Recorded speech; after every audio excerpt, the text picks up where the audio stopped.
Buenas noches, almas perdidas. Soy su anfitrión, Freddy Satar. Esta noche traigo el capítulo 2 de Carmilla, de Sheridan Le Fanu. El link al primer capítulo está en la descripción. Esta es una historia de terror romántico, pero terror al fin. Si llegan a tener demasiado miedo, den pausa o busquen a alguien que los acompañe.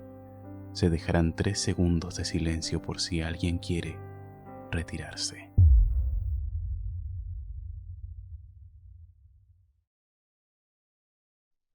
Carmilla, de Sheridan Le Fanu. Capítulo 2. La invitada. Ahora le voy a contar algo tan extraño que tendrá que poner toda su fe en mi veracidad. Pero la historia no solamente es verídica, sino que yo misma fui testigo ocular. Era un dulce atardecer de verano, cuando mi padre me propuso, tal como solía hacerlo con alguna frecuencia, que fuéramos a pasear juntos por los caminos del bello bosque que, como ya mencioné, quedaba frente a nuestro castillo. El general Spieldorf no puede venir a visitarnos tan pronto como hubiera querido, me dijo papá en el curso de nuestra caminata. El general planeaba hacernos una visita de varias semanas y esperábamos su llegada para el día siguiente. Había dicho que vendría acompañado de una joven, una sobrina que tenía a su cargo, Mademoiselle Reinfeldt, a quien yo no había conocido, pero a quien me habían descrito como una niña encantadora. En su compañía, anticipaba pasar unos días felices. Así que el hecho de haberse aplazado la visita me produjo una desilusión grande, mucho más grande, incluso, de lo que podría imaginar una muchacha acostumbrada a vivir en una ciudad o en un vecindario de mucha actividad social. Durante varias semanas había soñado con la visita del general y su sobrina, pues ella prometía ser una nueva amiga para mí. Entonces, ¿cuándo van a venir?, le pregunté. No antes del otoño, en un par de meses, me imagino, respondió mi padre. Y ahora me pongo feliz de que no hayas conocido a Mademoiselle Reinfeldt.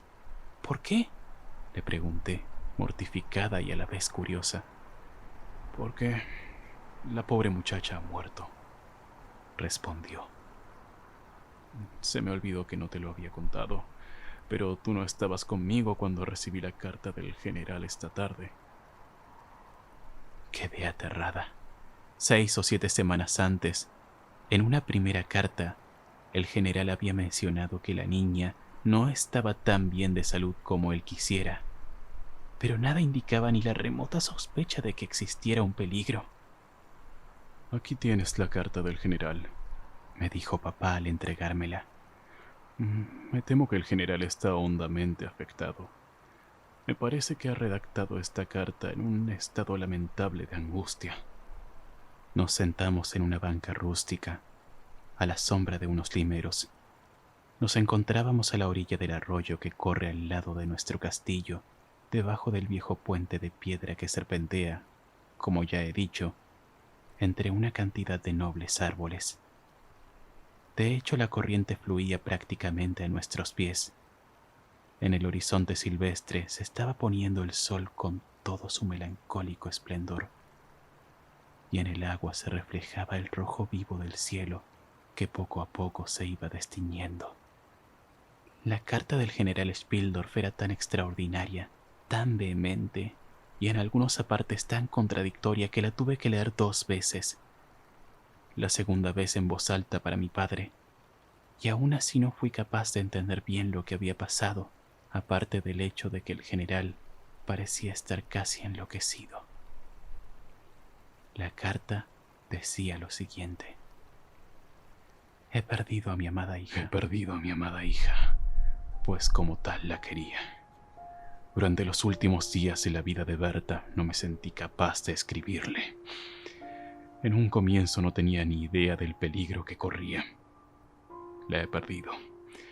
Y ahora me doy cuenta de todo, pero demasiado tarde. Ella murió en la paz de la inocencia y con la gloriosa esperanza de un futuro bendito. La culpa toda la tiene la malvada que traicionó nuestra hospitalidad. Creí que recibía en mi casa la inocencia, la felicidad, a una compañera encantadora para mi adorada Berta. Por Dios, qué tonto he sido. Doy gracias a Dios de que mi niña haya muerto sin sospechar la causa de sus sufrimientos. Se ha ido sin haber sospechado siquiera la naturaleza de su enfermedad, ni la maldita pasión de quien trajo toda esta miseria. Dedicaré el resto de mis días a la persecución y extinción de aquel monstruo. Me dicen que existe la posibilidad de que pueda cumplir con mi propósito, tan justo como misericordioso.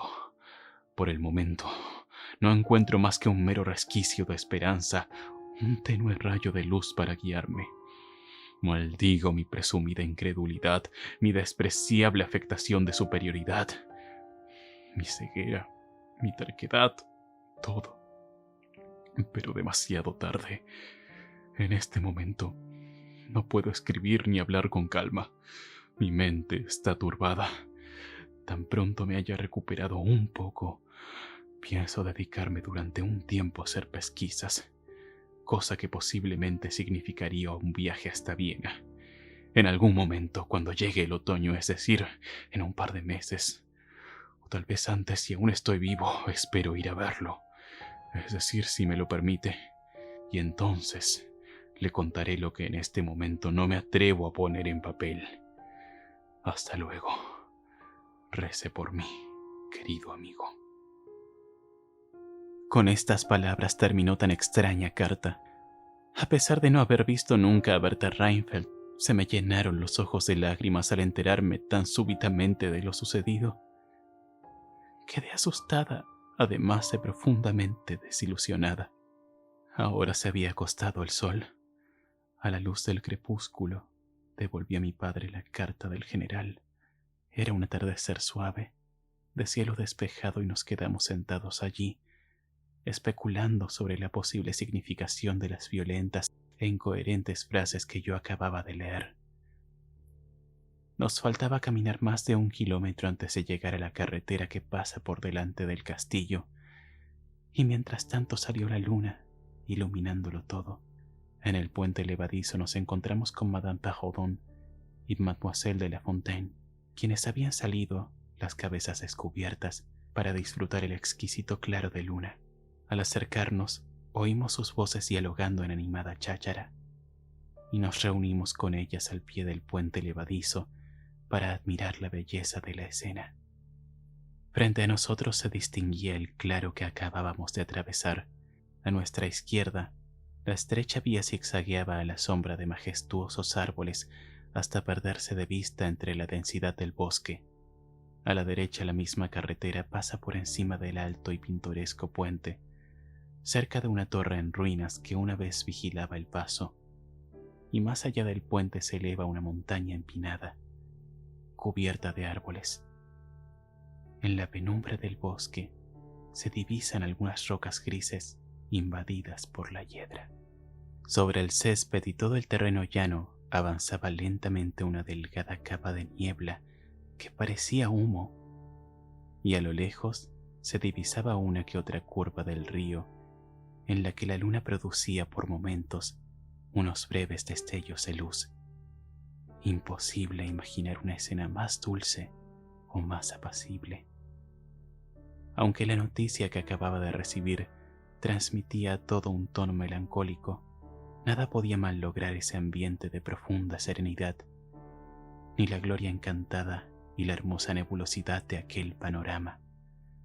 Mi padre, a quien le placía todo lo pintoresco, quedó de pie a mi lado contemplando en silencio el paisaje a nuestros pies.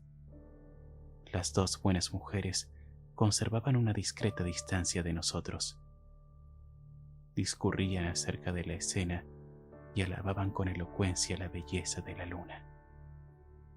Madame Perrodon era una matrona regordeta y romántica que hablaba y suspiraba poéticamente. Mademoiselle de la Fontaine, que ostentaba ciertos conocimientos heredados de su padre, un alemán quien había sido, según decían, un gran psicólogo y metafísico, tomado incluso por místico, afirmó que cuando la luna brillaba con una luz tan intensa como aquella noche, se producía una actividad espiritual excepcional. El efecto de la luna en ese estado de brillantez era múltiple.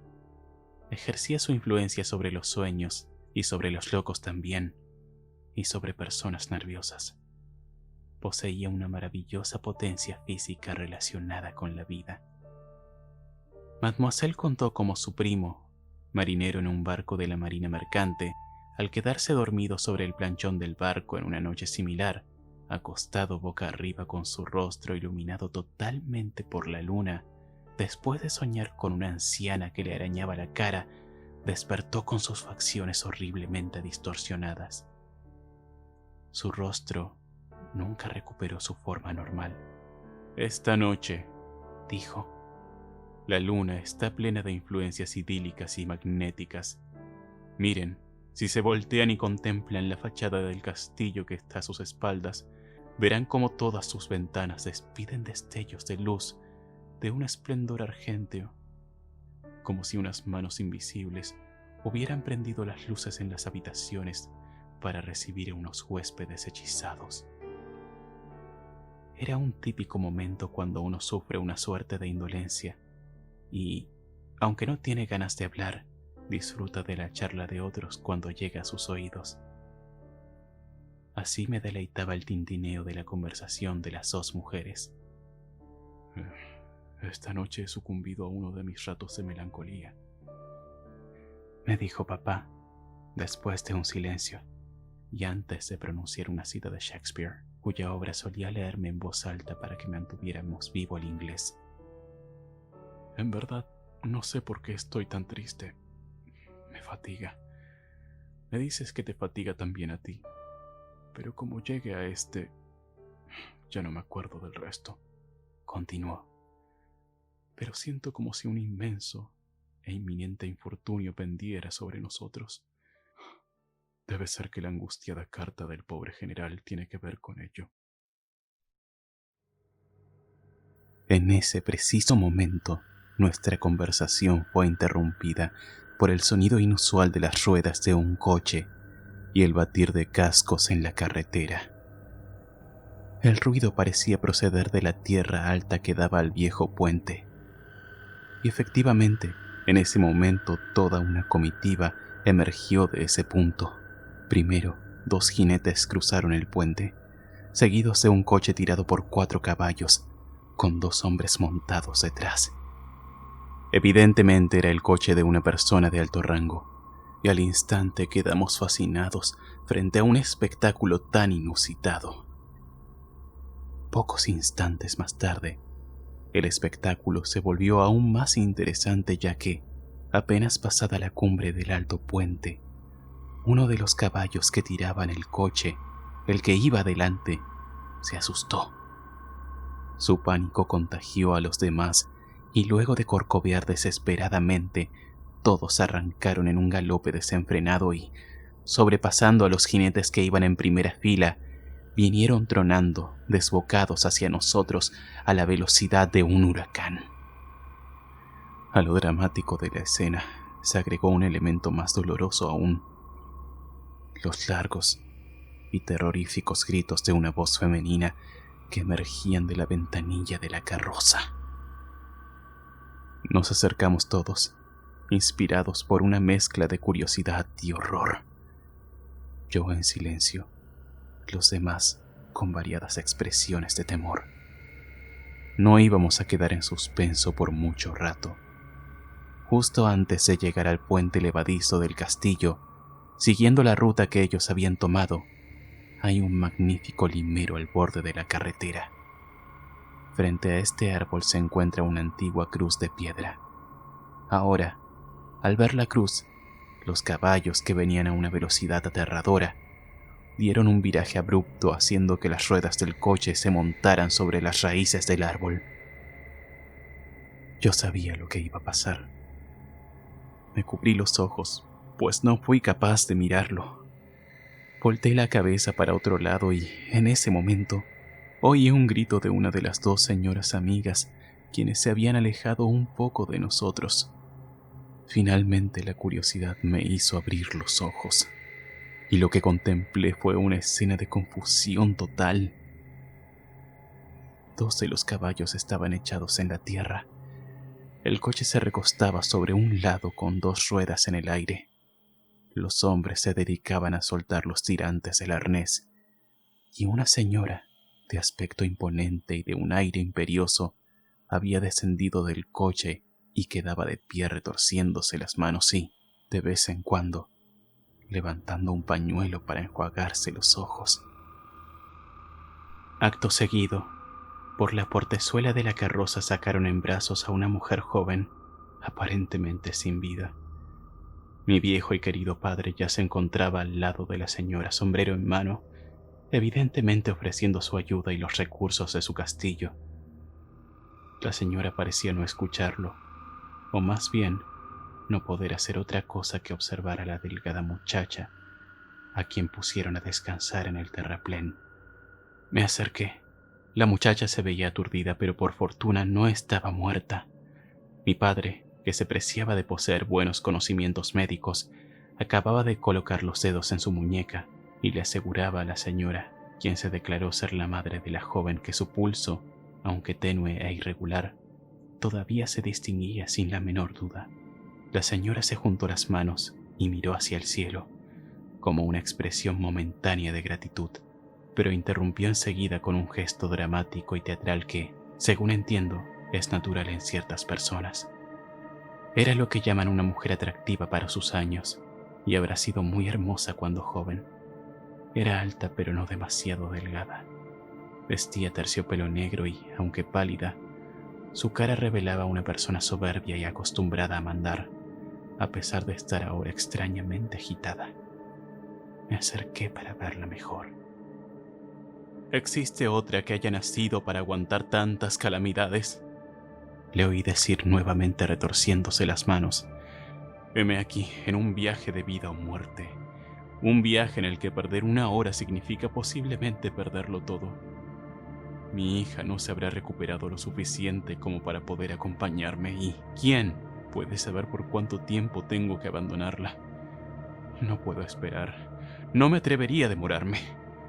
Dígame, señor, de aquí, ¿cuánto dista el pueblo más cercano? Voy a tener que dejarla allá. Ay, no voy a volver a ver a mi tesoro, ni siquiera saber de ella hasta mi regreso en unos 3 meses. Alé del abrigo a mi papá y susurré en su oído con emoción. Oh, papá, por favor, pídele que nos permita que la niña permanezca aquí con nosotros. Sería tan agradable. Sí, papá, díselo, te lo ruego. Si madame acepta dejar a su hija al cuidado de la mía, dijo mi padre, y de nuestra buena ama de llaves, Madame Perrodon, para que resida aquí como invitada hasta su regreso y bajo mi responsabilidad, sería para nosotros un reconocimiento y al mismo tiempo una obligación. Y la cuidaríamos con todas las atenciones y devoción que merece encargo tan sagrado. No puedo aceptarlo, señor. Sería pedir demasiado de su amabilidad y su galantería, respondió la señora, distraída. Al contrario, dijo mi padre, sería para nosotros un gesto de gran amabilidad, sobre todo en este momento cuando más nos hace falta.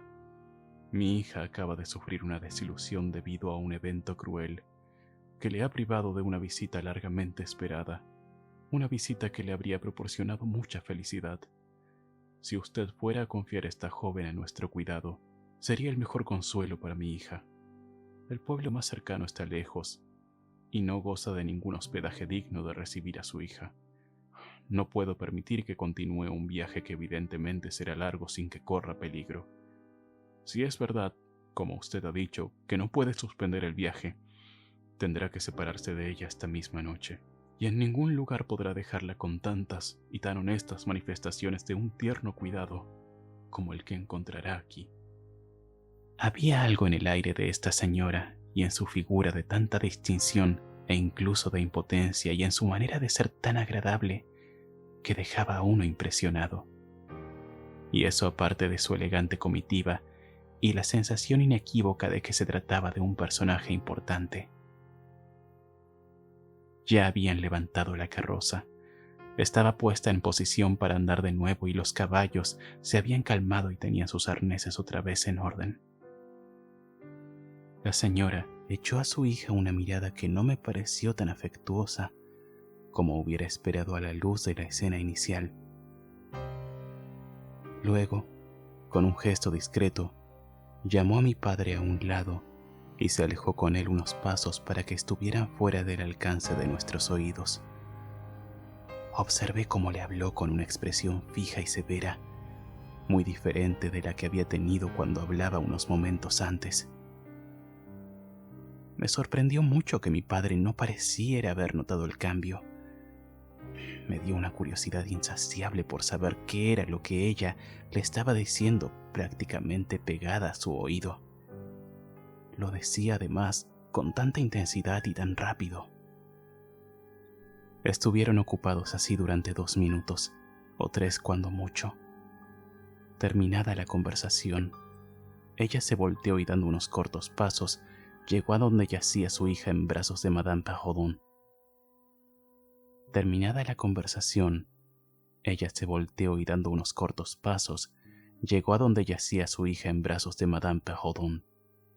Se arrodilló a su lado por un momento y le susurró algo al oído, que Madame suponía era una bendición.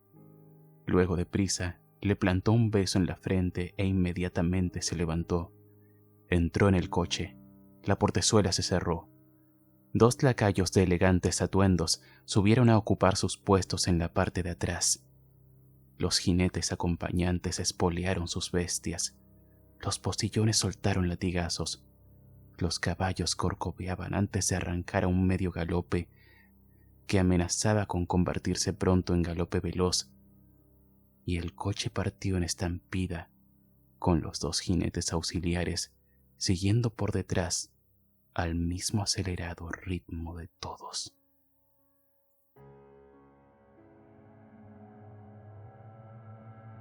Y bien, almas perdidas, los personajes ya fueron presentados y están en posición. ¿Qué creen que vaya a suceder? Me estoy enterando con ustedes porque todavía no terminé de leer el libro. Gracias a todas las personas que son parte de esto. A ustedes que miran cada video y que eligen pasar estos ratos aquí. Muchas gracias. Pueden suscribirse a mis redes sociales para saber cuándo saco nuevas historias.